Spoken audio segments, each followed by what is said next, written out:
નમસ્કાર મિત્રો, હું છું દિનેશ કાછડિયા.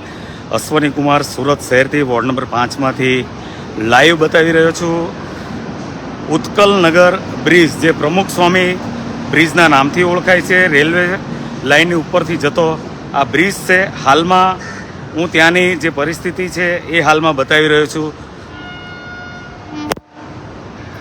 આપ જોઈ શકો છો, આ રેલવે લાઇનને અડીને આવેલો આ ઉત્કલનગર રેલવે ઓવરબ્રિજથી ઓળખાતો પ્રમુખ સ્વામી રેલવે બ્રિજ, જે ઉત્કલનગર વિસ્તાર જે હતો રેલવે લાઇન ત્યાંથી પસાર થતો આ બ્રિજ છે. અને આપ જોશો અત્યારે તો રેલવે લાઇનની બાજુમાં આવેલી આ જગ્યાથી જે અશોકનગરથી ઓળખાતી હતી, એ અશોકનગર સ્લમ વસાહત લગભગ છેલ્લા 2 વર્ષથી અહીંયાથી નીકળી ગઈ છે.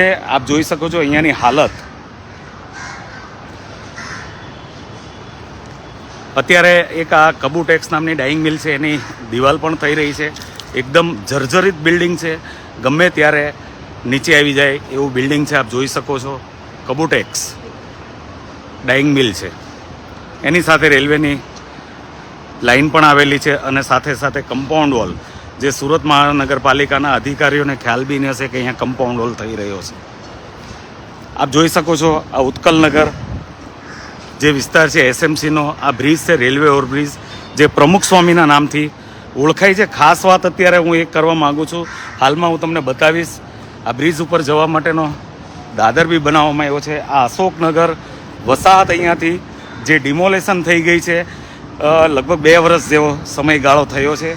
રેલવેની જગ્યા હોવાથી રેલવે વિભાગે આનું ડિમોલેશન કર્યું છે.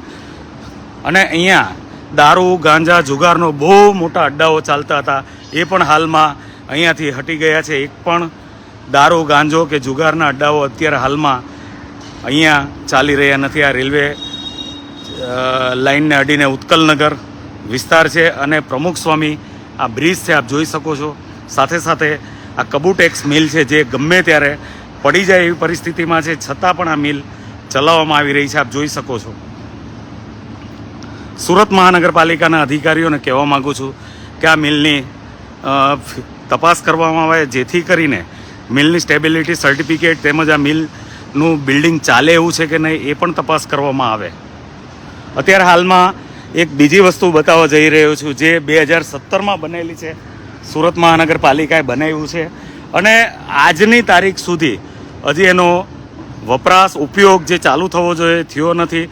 અને અનેકવાર આની રજૂઆત કરી તો કહેવામાં આવતું હતું આ તોડી નાખવાનું છે, અહીંયા કોઈ વસ્તી ન હોવાના કારણે આ બની ગયું હતું જે તે સમયે, પરંતુ હવે એને તોડવાનું છે.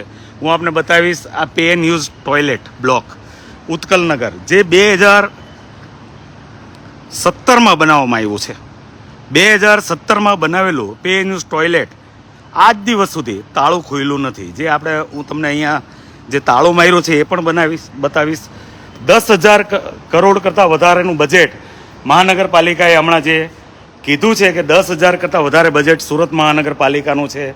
શું આવી રીતે જ 10,000 કરોડમાંથી રૂપિયાઓ વાપરવાના છે? આ પે એન્ડ યુઝ ટોયલેટ બન્યા પછી 1 દિવસ માટે પણ ચાલુ નથી થયું. નવાઈની વાત એ છે કે આને રિનોવેશનના નામે રિનોવેશન બી ચાલુ છે. સાથે સાથે આ તમે કલર કામ જોઈ રહ્યા છો, એ હાલમાં જ કલર કામ પણ કરવામાં આવ્યો છે. જે વસ્તુ તોડી નાખવાની છે, તો શેના માટે આને કલર કામ કરવામાં આવે છે, શેના માટે આને રિનોવેશન કરવામાં આવે છે? આપ જોઈ શકો છો પે એન્ડ યુઝ ટોયલેટ. સાથે સાથે આ રોડ એટલો વ્યવસ્થિત બનાવેલો હતો, કપચીના ઢગલાઓ, માટી, જે સામે કચરું દેખાય છે. આ પે એન્ડ યુઝ ટોયલેટ જે 2017માં બન્યું છે પણ ચાલુ જ નથી, એક પણ દિવસ કરવામાં આવ્યો. હમણાં જ હાલમાં આ કલર કામ પણ કરવામાં આવ્યો છે. લોકોના વેરાના, ટેક્સના રૂપિયા જે બરબાદ થતા હોય છે એ હું આપને બતાવી રહ્યો છું. કેવી રીતે સુરત મહાનગરપાલિકા બરબાદ કરે છે એ બી આપને બતાવી રહ્યો છું. આ પે એન્ડ યુઝ ટોયલેટ એક પણ દિવસના ઉપયોગ વગર 2 થી 3 વખત કલર પણ થઈ ગયો છે.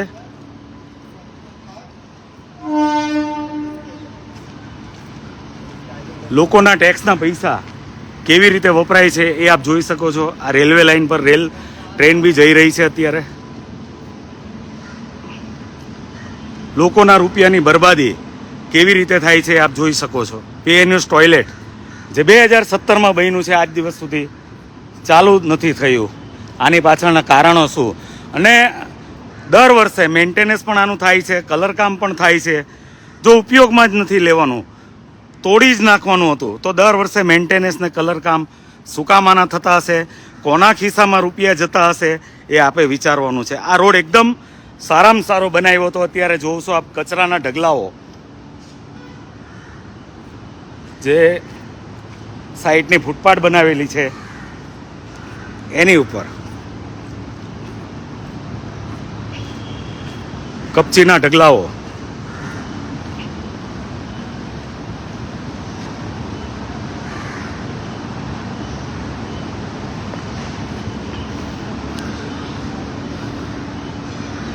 આપ જોઈ શકો છો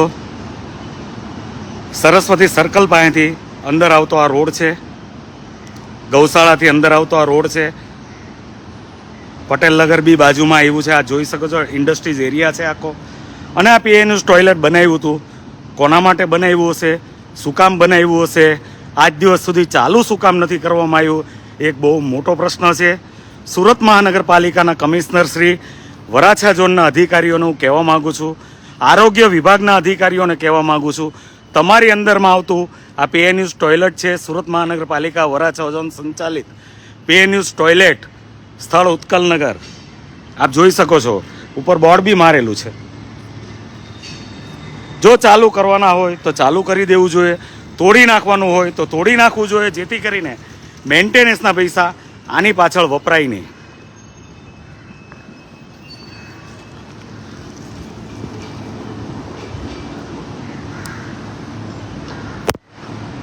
આપણે જોયું અત્યારે કે પીએનયુઝ ટોયલેટ પ્રમુખ સ્વામી બ્રિજ જે ઉત્કલનગર વિસ્તાર કહેવાય છે ત્યાંથી મેં આપને બતાવ્યું છે. આ પીએનયુઝની ખાસિયત છે, 2017માં બન્યું છે, પરંતુ આજ દિવસ સુધી તાળું ખોલવામાં નથી આવ્યું. શેના માટે ખોલવામાં નથી આવ્યું? દર વર્ષે આની પાછળ મેન્ટેનન્સના રૂપિયા પણ વપરાય છે, કલરકામના રૂપિયાઓ પણ વપરાય છે. તો આનાથી મસ્ત મોટો લાભ કોને થાય છે એ વિચારવાનું છે.